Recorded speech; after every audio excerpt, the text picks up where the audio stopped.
मोदी का मिशन दक्षिण विजयम।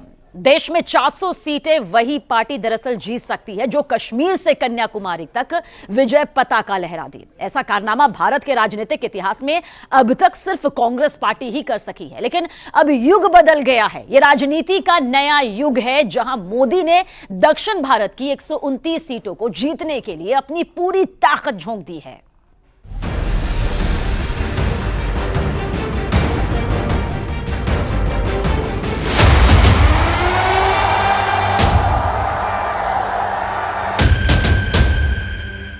मेरे लिए हर मां शक्ति का रूप है। अब पूरा देश कह रहा है 4 जून को 400 पार।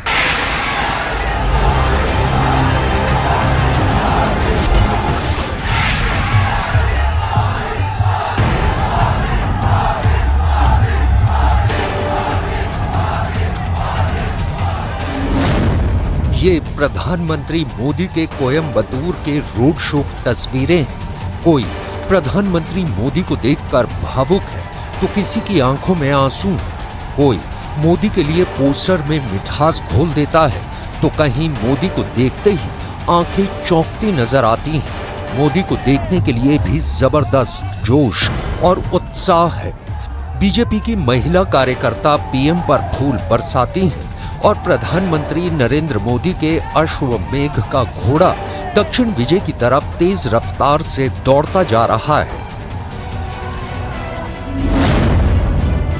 बीते 77 दिनों में 23 दिन प्रधानमंत्री मोदी ने दक्षिणी राज्यों में बिताए हैं। 15 मार्च को तेलंगाना के हैदराबाद में प्रधानमंत्री मोदी का रोड शो था। 15 मार्च को ही मोदी केरल के पथनमथिट्टा में थे। इसी दिन 15 मार्च को प्रधानमंत्री नरेंद्र मोदी तमिलनाडु के कन्याकुमारी में थे। 16 मार्च को प्रधानमंत्री मोदी कर्नाटक के कलबुर्गी में थे, जो कांग्रेस के अध्यक्ष मल्लिकार्जुन खड़गे का गृह नगर भी है। 16 मार्च को प्रधानमंत्री मोदी ने तेलंगाना के नागर कुर्नूल में भी रैली की। 18 मार्च को प्रधानमंत्री नरेंद्र मोदी तेलंगाना के जगतियाल में थे। इसी तारीख को ही प्रधानमंत्री नरेंद्र मोदी कर्नाटक के शिवमोगा में थे और इसी दिन यानी 18 मार्च को ही प्रधानमंत्री नरेंद्र मोदी ने तमिलनाडु के कोयम्बटूर में भी एक रोड शो किया। 19 मार्च को प्रधानमंत्री मोदी ने तमिलनाडु के सेलम और केरल के पलक्कड़ में रैली की। अब तमिलनाडु ये डिसाइड कर चुका है कि 19 अप्रैल को एक वोट बीजेपी को जाएगा, एनडीए को जाएगा। अब तमिलनाडु ये डिसाइड कर चुका है अब की बार 400 पार, अब की बार 400 पार। डेवलप भारत के लिए 400 पार, डेवलप भारत के लिए 400 पार, डेवलप तमिलनाडु के लिए 400 पार। इस बार 3 राज्यों के लोकसभा चुनाव जो कि दक्षिण भारत में हैं, उसके लिए पीएम मोदी ने 120 घंटे के चुनाव प्रचार अभियान का समय रख रखा है। शुक्रवार से इसकी शुरुआत भी हो चुकी है। वो ये दिखाता है किस तरीके से इस अभेद्य दुर्ग को भेदने के लिए पीएम किस कदर तैयारी कर रहे हैं। मंगलवार तक प्रधानमंत्री इस साल तमिलनाडु का 7 बार, केरल में 4 बार, तेलंगाना का 4 बार, कर्नाटक में 3 बार और आंध्र प्रदेश का 2 बार दौरा कर चुके हैं। एक हफ्ते में मोदी ने केरल के 2 बड़े दौरे किए हैं। मंगलवार को प्रधानमंत्री नरेंद्र मोदी केरल के पलक्कड़ में थे और 15 मार्च यानी शुक्रवार को केरल के पथनमथिट्टा में ही कांग्रेस के एक दिग्गज नेता ए.के. एंटनी के बेटे और बीजेपी उम्मीदवार अनिल एंटनी के लिए उन्होंने प्रचार किया था। दरअसल 400 पार का नारा तभी सच में पूरा होगा जब बीजेपी दक्षिण के दुर्ग पर भी विजय हासिल कर ले। इनमें खास तौर पर तमिलनाडु, आंध्र प्रदेश और केरल शामिल हैं। इस बार बीजेपी को इन 3 राज्यों में खाता खोलने की उम्मीद है। बीजेपी की कोशिश है कि इन राज्यों में सीटें बढ़ाई जाएं, तभी 400 पार का मिशन पूरा हो सकेगा। बीजेपी को इस बार इन 3 राज्यों में खाता खोलने की उम्मीद है। आंकड़ों पर नजर डालें तो दक्षिण के राज्यों में लोकसभा की 129 सीटें हैं। इनमें से 2019 में बीजेपी को सिर्फ 29 सीटों पर जीत मिली थी, जबकि विपक्ष को 100 सीटें मिली थी। कर्नाटक में बीजेपी का प्रदर्शन अच्छा था, जहां 28 में से 25 सीटों पर उसकी जीत हुई। वहीं तेलंगाना में भी उसने अच्छा प्रदर्शन किया और 17 में से 4 सीटों पर जीत दर्ज की। लेकिन तमिलनाडु, आंध्र प्रदेश और केरल में बीजेपी का खाता नहीं खोला। दक्षिण विजय अभियान के तहत 5 राज्यों की 129 सीटों को कवर करते हुए प्रधानमंत्री ने ईवीएम और एजेंसियों के दुरुपयोग पर राहुल गांधी के बयान को नया मोड़ दे दिया। मुंबई के शिवाजी पार्क में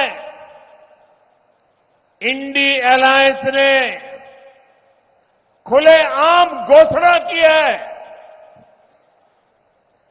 कि हिंदू धर्म की जिस शक्ति में आस्था होती है, उन्हें इस शक्ति का विनाश करना है।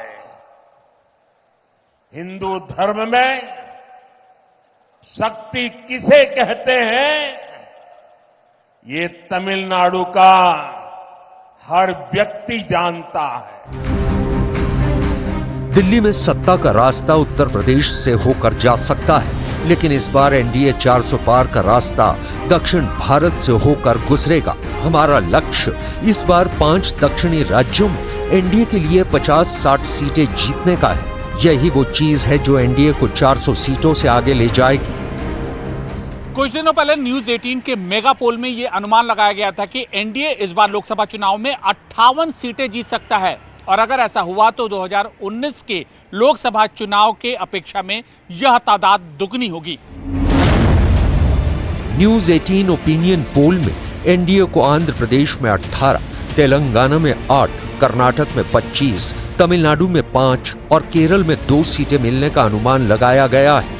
बीजेपी ने आंध्र प्रदेश में चंद्रबाबू नायडू की टीडीपी और पवन कल्याण की जनसेना के साथ गठबंधन किया है, जहां उसे 2019 में कोई सीट नहीं मिली थी। मैं आप सबके बीच आंध्र प्रदेश में हूं। यहां मुझे कोटप कोंडा से ब्रह्मा, विष्णु और महेश तीनों का आशीर्वाद मिल रहा है। त्रिदेवों के इस आशीर्वाद से हमारी सरकार के तीसरे कार्यकाल में देश और भी बड़े निर्णय लेगा। कर्नाटक में बीएस येदियुरप्पा को प्रधानमंत्री मोदी ने सम्मानित किया। येदियुरप्पा ने एक जन नेता बनने के लिए लिंगायतों के उच्च जाति समूह का सामाजिक आधार बनाया था। एनडीए की एकता का स्पष्ट संदेश देने के लिए प्रधानमंत्री मोदी ने आंध्र प्रदेश में चंद्रबाबू नायडू और पवन कल्याण के साथ एक बड़ी संयुक्त रैली भी की है। आप सब देखिए, ये संयोग देखिए, इस बार चुनावों के परिणाम 4 जून को आने वाले हैं। अब पूरा देश कह रहा है 4 जून को 400 पार। विकसित भारत के लिए 400 पार।